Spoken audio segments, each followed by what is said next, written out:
sexto período de Direito à Vida Adulta de Leopoldina.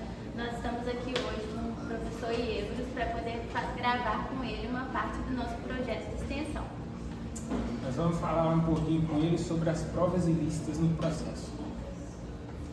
Boa noite, meu nome é Ievros, professor de penal e processo penal das faculdades DOC Leopoldina, e hoje nós vamos falar um pouco breve sobre provas ilícitas no processo penal. Primeiro, a Constituição Federal ela afirma no artigo 5º que são inadmissíveis as provas obtidas por meios ilícitos.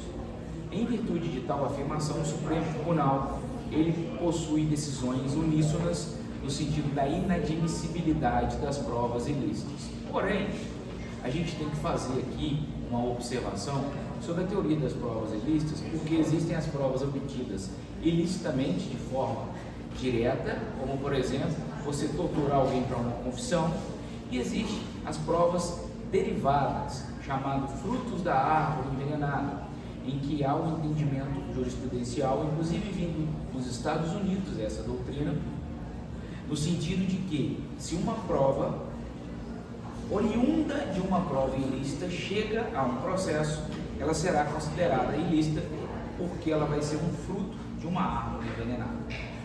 Ok?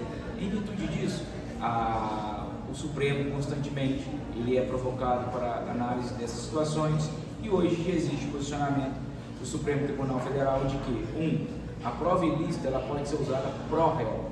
Se for o réu, usuário de uma prova ilícita, ela é válida.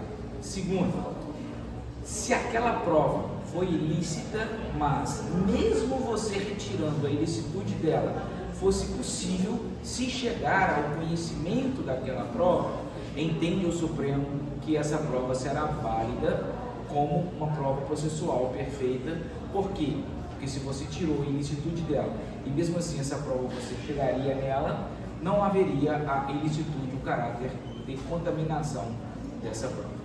Então, brevemente, o que a gente tinha para falar sobre o assunto. E a gente abre aqui para perguntas, se vocês quiserem. E o print do WhatsApp? É uma prova ilícita ou é uma prova lícita? Veja só, conversa de WhatsApp, print de WhatsApp, ele não vai ser considerado ilicitamente de forma direta. Se eu pego uma conversa minha com você, printo, e eu forneço essa prova em um processo, ela não é uma prova ilícita, tá?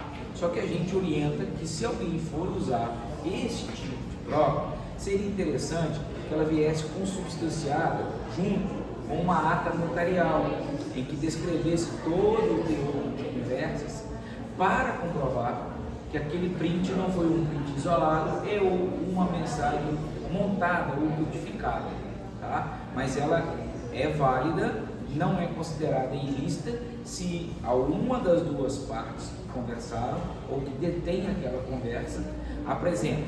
Ela seria ilícita se em uma apreensão policial com o telefone travado, o policial destravasse o telefone sem autorização ou sem mandado judicial e ele chegasse àquela conversa e utilizasse aquele print como uma prova naquele ato de apreensão ou prisão. Aí ela seria isso. Obrigada. Para terminar, uma cartilha de brinde do senhor do nosso projeto. Ok, muito obrigado, boa noite.